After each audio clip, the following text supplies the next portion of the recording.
breakfast.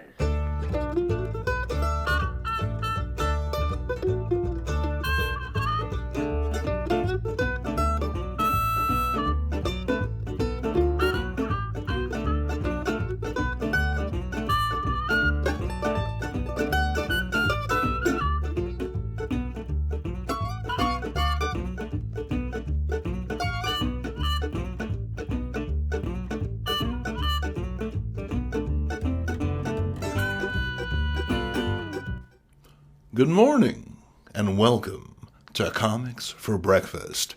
I'm your host, Jason MINK. Thank you for joining us. What if? Two simple words that are suggestive of so very much. What if we'd made other choices? What if we could turn back the clock and explore different options? For good or ill, our lives are defined by the choices that we make. But the thought that perhaps we might have made better, wiser choices dogs even the most assured among us. As a literary device, the what-if concept has provided a launching pad for innumerable films, books, and of course, comics. Indeed, Marvel has enjoyed great success with the idea, releasing not only multiple volumes of their what-if comic, but applying the formula to their highly successful cinematic universe as well. And while what's happening in 21 is no doubt exciting for many fans, here at Breakfast, we're going to turn the focus on the original What If series from way back in 1977. Now, I covered What If #1 in the first season of Comics for Breakfast, and I had a lot to say about it. Check the link in the description box if you missed it. It's a phenomenal issue, but it set the bar pretty high for future installments. Our first issue featured today clears that bar with ease, vaulting to the top of many folks' favorites lists. It is, of course, issue #3, written by Jim Shooter, with art by Gil Kane, and What If the Avengers Had Never Been? Wait us not, and join me hence. Our story begins where Avengers #2 ends, with the Hulk leaping off in anger after the team's confrontation with the Space Phantom. In our reality, the other Avengers simply carried on, with the understanding that their rogue teammate was now their responsibility. After a brief skirmish, the Hulk teams with Prince Namor, the Submariner, who also has an axe to grind with the human race. The Titanic forces tussle, things end in a draw, and everyone more or less goes their separate ways. But what if, instead of going after the Hulk, the Avengers had disbanded? In this reality, the group quarrels over how to handle the Hulk. Iron Man feels the team needs to track down the green behemoth ASAP, but the others aren't so sure. Tempers fray, words are spoken, and Thor departs without leaving his number. Giant Man sees the writing on the wall. Without the power of Thor and the Hulk, the Avengers are pretty small potatoes. He and the Wasp are just going to cash in their chips and head home, and if Iron Man had any sense, he'd just forget about this whole Avengers thing. Only he can't. While Thor is off having fun storming the castle, Iron Man stews like a can of Clamato well past its sell-by date. He's become obsessed with finding the Hulk and reaches out to Jade Jaw's one-time teen companion, Rick Jones. Rick tracks the Hulk down, but can no longer influence the beast. Tony rushes to the scene, but alone, he makes little headway with his former teammate. Easily defeating his armored foe, the Hulk stalks off, leaving a battered Iron Man mourning the loss of his one-time team. As in our reality, the Hulk encounters Namor, and the two decide to join forces against their common enemy. They contact the Avengers and issue a challenge, a battle to the death on the Rock of Gibraltar. And even though there are no Avengers, Iron Man accepts the challenge anyway. His remaining teammates simply lack the sheer power to win such a battle. But what if he could create new Avengers? The inventor sets to work and, in short order, summons Giant Man, Wasp, and Rick Jones. Iron Man presents his latest creations, a set of battle suits for his one-time teammates. Each suit is designed to work with the wearer's unique power set, or, in Rick's case, give him something to do other than play the harmonica. The old gang seems game, but they've no real training, and Iron Man isn't exactly in a patient mood. After all, there are two guys planning to murder the team, and apparently Tony doesn't want to keep them waiting. Iron Man loses his temper, which doesn't do much for his proposition of getting the old gang back together. The Wasp leaves in a huff, and Hank follows. Rick is still game if maybe Iron Man can give him superpowers or something? Realizing his miscalculation, Iron Man dispatches the lad and is left alone once again. So be it. He'll take on both Namor and the Hulk by himself. Overriding the voltage limiters, Stark gives his armor the maximum charge. Coruscating energy sheathes the metal suit, and Stark blasts into the stratosphere, streaking off towards what might be his final battle. Shellhead attacks, knocking Hulk off balance with dual repulsor blasts. Namor steps in and begins swinging for the bleachers, but can't connect. Stark is moving too fast, staying just out of reach of his enemy. Unfortunately, it's 2-on-1, and the Hulk attacks Iron Man from behind. Rolling with the impact, Iron Man leads his brutish opponent down the beach, luring him into a pool of standing water. Hopelessly grounded in the stagnant brine-filled pool, Iron Man sends a high-voltage electric discharge into his foe. And while the gamma-powered giant struggles, in the end, the electrical assault is too much, and he collapses. At that moment, Namor reappears, and he's pissed. He lays into Iron Man, tagging him multiple times before driving his foe into the waves. His strength multiplied by his native environment, Namor staggers the armored Avenger with a powerful uppercut that sends him rocketing back to the surface. A revived Hulk and Namor consider their fallen foe, but their reverie is interrupted by the familiar whine of boot jets. The cavalry's arrived, but is it too late? Wasp zaps Namor with a dozen drug stingers, leaving the Atlantean dazed. He attempts to tackle Rick, but the boy's armor has a molecular destabilizer, which allows him to dematerialize. Wow, what was Iron Man hiding that? Across the beach, Giant Man slugs it out with the Hulk. Impressively, Pym holds his own for a bit, but hey, this is the Hulk we're talking about here. A haymaker allows Hulk to draw close enough to body-check his foe, and the biochemist's massive form is sent sprawling to the beach. Wasp and Iron Man rush to their fallen teammate's side. Tony determines Pym is still alive, but needs to be revived before the weight of the armor stops his heart. Summoning every last erg within his armor stores, Iron Man transfers his remaining power to Giant Man, essentially kickstarting the big guy's heart. Back on his feet, Giant Man traps the Hulk against a nearby rock face, pummeling the great beast into near submission. It's only the alarmed cry of an about-to-be-killed Rick Jones that snaps Hulk out of his daze, and he leaves the fight to save Rick. Now angry at Namor for attacking his pal, the two forces of nature vanish beneath the sea, leaving the remaining Avengers to mourn their fallen teammate. Bittersweet stuff. Tony's heart issues were a far bigger deal back in those early days, which made much hay of our hero's mortality. But even in those early appearances, Stark was willing to risk it all to win the day, a trait that writer Jim Shooter often lent into in his portrayal of the armored Avenger. Stark's sacrifice here is both affecting and inspiring, with the rest of the team gamely soldiering on to honor their fallen comrade. Hey, at least there's a good reason to call themselves the Avengers now. We move from Marvel's mightiest heroes to its first family, the one and only Fantastic Four. And while it's great to see the Fantastic Four get some love, this is perhaps the first time I remember being less than impressed with the premise. What if the Fantastic Four gained different superpowers wasn't a question I remember myself or any of my friends ever asking. But hey, if Marvel's going to dedicate an entire issue to it, then it's gotta be good, right? Well, there's only one way to find out. Our story begins much as before, with scientist Reed Richards, his fiancée Susan Storm, her younger brother Johnny, and Air Force pilot Ben Grimm taking an experimental flight into space.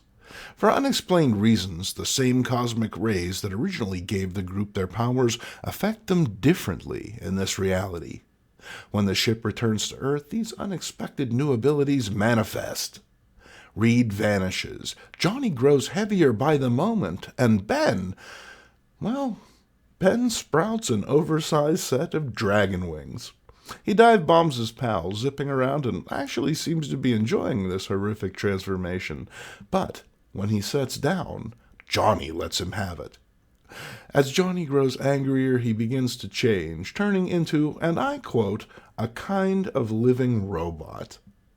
To compound this lunacy, Susan stops him using her now elastic body to bind her enraged brother. So, Ben gets dinosaur wings, Johnny becomes Mr. Machine, and Sue just ends up with Reed's old powers. That's lame no matter how you slice it. Just then, the ship explodes, with the aforementioned Reed seemingly inside of it. Not to worry, though, as his brain is not only alive, it's thriving. Reed now has powerful mental abilities, which he proposes to use to lead this new team. From now on, Johnny is Mandroid. Ben wants to be called Dragonfly. Not a chance, dude. And Sue is Ultra Woman, because calling yourself Mrs. Fantastic in this context would make too much sense. Sometime later, in New York's Natural History Museum, a sinister quartet skulk after hours. Their task? To retrieve legendary pirate Blackbeard's treasure. They don't get far, as the four have arrived to stop them. Individually, the group is no match for the demon, but as a team, the creature feels they're formidable enough to take him. The demon teleports itself away, much to the chagrin of its master, the diabolical Dr. Doom. Seems Doom has waited a full year just to summon this creature to do his bidding, only to see his plan ruined by these infernal meddlers. Intrigued by the newcomers, Doom uses his mystical abilities to learn more about them via this helpful info dump. And wouldn't you just know it, his old nemesis, Reed Richards, numbers among the four. And even though the guy is nothing but a brain now, Doom still has an axe to grind, blaming Richards for not helping in his experiment to contact the Netherworld, which quite literally blew up in his face. Doom breaks his action figure in a pike, then launches a plan to use the team to steal Blackbeard's treasure for him. Using a pneumatic tube system to get around the lab, Big Brain Reed gets nostalgic for a body. He decides to check in with his teammates. Ben is on a street corner being groped by well-wishers, but takes off in a huff. Johnny, shopping for a new stereo, is conspicuous in his mandroid form and uses his weird machine powers to deafen a group of snickering teenagers. Wow, talk about petty. Susan, on the other hand, is hanging out at the playground, wistfully staring at children. Then she turns herself into this, which the writer expects us to believe children are climbing into willingly. Okay, man. Just then, Doom appears in the Baxter building, easily bypassing all security.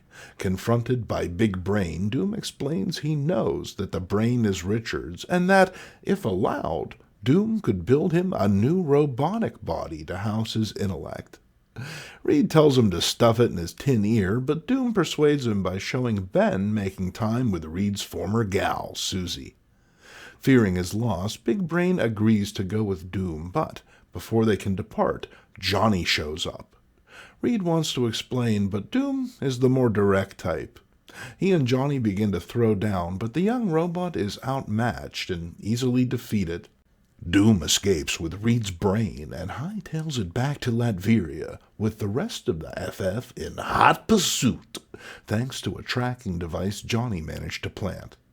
The three drop into Doom's fortress and immediately split up so we can give everyone a page to escape from a deadly trap. And while this was typical of FF stories at the time, here it just feels like filler to get the issue to 48 pages.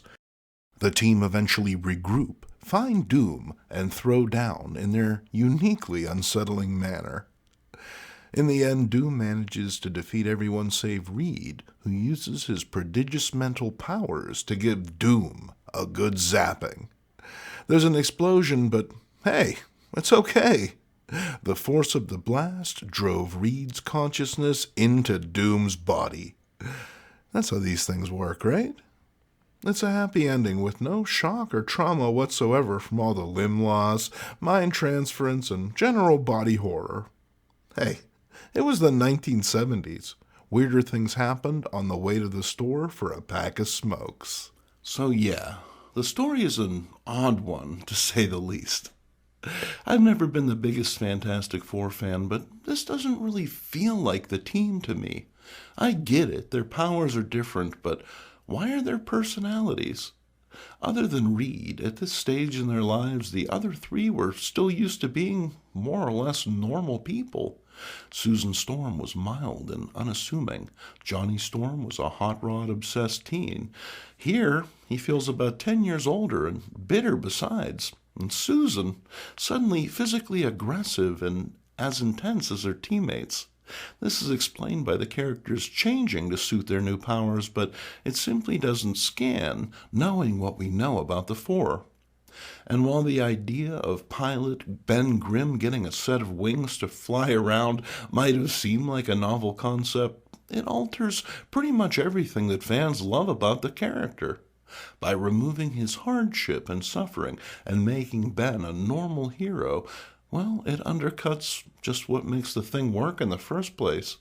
Without the pathos and self-doubt to motivate his actions, he just comes off as bland and uninspiring. Giving him a set of ridiculous purple dragon wings almost seems like intentional sabotage. With Ben becoming the more or less de facto leader of the team because of Reed's condition, well, the group loses its heart. I guess they make up for it with their brain in the jar, but still. While some of you may not agree, I think that this was What If's first true misstep. Not only did the book pose a question no one seemed to be asking, but the answer provided was strikingly uninspiring. But hey, as Ray LaFleur once sagely stated, sometimes she goes, and sometimes she doesn't. And this time, she didn't. That's okay. We've got one more book to look at this morning, focusing on Marvel's most successful property, The Amazing Spider-Man. Kind of. What if someone else besides Spider-Man had been bitten by the radioactive spider? What a title, huh? Takes up almost half the ding-dang cover. Now, sadly, J. Jonah Jameson doesn't number among this little grouping, which is a shame. Self-loathing has always been a big part of Webhead's shtick, so the idea of a hero who hates himself as much as JJJ hates Spidey might have been pretty interesting.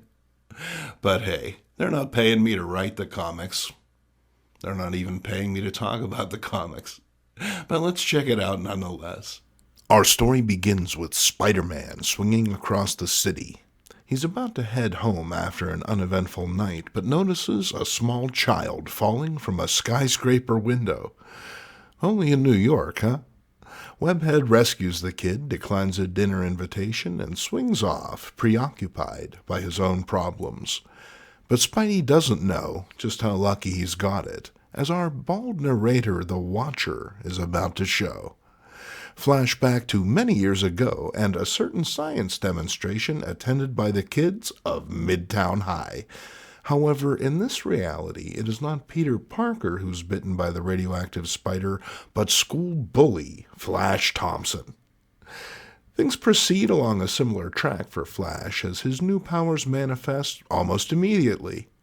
Only instead of deftly leaping out of an oncoming automobile's way, Flash instead grabs the errant vehicle and tosses it aside. The next few panels are exposition heavy, showing us Flash mentally getting up to speed on his new situation. And because our boy here is a jock, why, he's going to lean into the physical aspect of his origin. We get a reimagining of the wrestling competition from Amazing Fantasy 15, only Flash here isn't shy about his identity and goes into the ring unmasked. This proves to be a critical error, as the youth has misjudged his own strength and inadvertently kills his opponent. Two cops attempt to apprehend him and Flash bolts. Ironically, he must now wear a mask to move freely in the world, as he is doubtlessly wanted for murder. And because the spider doesn't fall far from the web, Flash chooses a very familiar look for his costumed alter ego. I gotta admit, as a kid I did like that open-top mask, as impractical as such a choice would prove. Now calling himself Captain Spider, Flash throws himself into the action, coming out on top in battles with the mastered disguise chameleon and the terrible Tinker, with envious classmate Peter Parker looking on. However, things take an unexpected turn one night when Captain Spider is tussling with some thugs. From out of the darkness, a winged figure appears, giving Flash a well-deserved kick in the back of the head. It's the high-flying vulture. All the bald buzzard wants is the priceless bird artifact the gang just stole, but Flash has to get involved and ends up pissing the old coot off something fierce. After trading a few blows with his young opponent, the vulture tires of this foolishness and cluds Flash on the noggin with the bird statue. And hey, as a weapon, that thing is top-notch, sending Flash plummeting to the ground. Unable to stop his fall because he wasn't smart enough to invent up a set of web shooters, our hero is killed upon impact. Peter, who it turns out is a bit of a stalker, appears to discover the truth and, well, I'm not sure what he's doing here. Drying his tears with the spider mask? It's weird to say the least. Next up, what if Betty Brant were bitten by the radioactive spider? Now, as a rule, I try not to be cynical when it comes to stuff like this. Breakfast is fun, and I'm not here to whiz in anyone's cornflakes, let alone Ryder Don Glutz. That said, Betty flippin' Brant? I know there were only so many characters to choose from, this being an origin story and all, but why not a out-of-the-box choice like Uncle Ben? Instead of a character defined by tragedy, maybe give the guy 8 pages where he's something other than guilt chow to Peter's droopy dog. Who's that slowly making his way down the wall? It's Ben Parker, the Spider Senior. Instead of web shooters, he can throw his ARP card. Or like I said earlier, what if the radioactive spider had bit JJJ here? These seem to be far more compelling choices with believable motivations. Jonah's a bitter old crank with a huge chip on his shoulder, and Ben Parker? He just wants to stay alive for another 10 minutes. I'm guessing he left a birdhouse or two unfinished on the workbench, and dead or not, that's gonna eat at a guy. But no, we don't get to anything like that. We got Betty Brant, and no, you can't have your 60 cents back. Betty gets spider powers, and her motivation? She hates her boss. She breaks a dinner table, and creepy omnipresent Peter is there to hustle her off. He's got an idea. Because it went so well for Flash in the last story, Betty should also become a superhero. Why, it'd be great. Granted, she doesn't want to and lacks any sort of training and is genuinely reticent to actually use physical force against an opponent, but on the other hand, what else is she doing? Peter builds her a set of web shooters, while Betty makes herself an outfit befitting her role as a champion of justice. Or a latex fetish model. Hey, there's no judgment here. Let your freak flag fly, Betty. She and Peter begin to tag Team Jameson, selling him pics of the Spider-Girl's nocturnal adventures. It's all a good laugh, with their little scam becoming front-page news. However, it's not long before tragedy catches up. Betty uses up all of her web fluid during a publicity photo shoot and is unable to stop a familiar-looking criminal. And before Ben Parker can say, "Damn it, not again," he ends up creamy casket filling. Pete loses it, Betty gets into harness and hustles across town to the Acme warehouse where Uncle Ben's killer hides out, leaving us with this unforgettable image. In the end, Betty swears off being Spider-Girl, but that Parker kid just can't seem to leave it alone. In our final tale, in a move clearly designed to mock me 4 decades ago, we get that Jameson Spider-Man combo. Only it's JJJ's kid, John, who gets the powers. Missed it by that much, Marvel. Things go pretty much as expected. Glory-hungry Jonah decides to exploit his kid's newfound powers to sell papers and push the Jameson name up the social registry. Jonah even designs a costume for John, a snappy little number with a rocket pack and everything. Beats Betty's swimming suit all hollow, huh? Spider-Jameson, once again I'm not making this up, is soon big news with his dad jamming himself into every photo op. Following the second story in Amazing Spider-Man #1, a NASA capsule launched into orbit is out of control.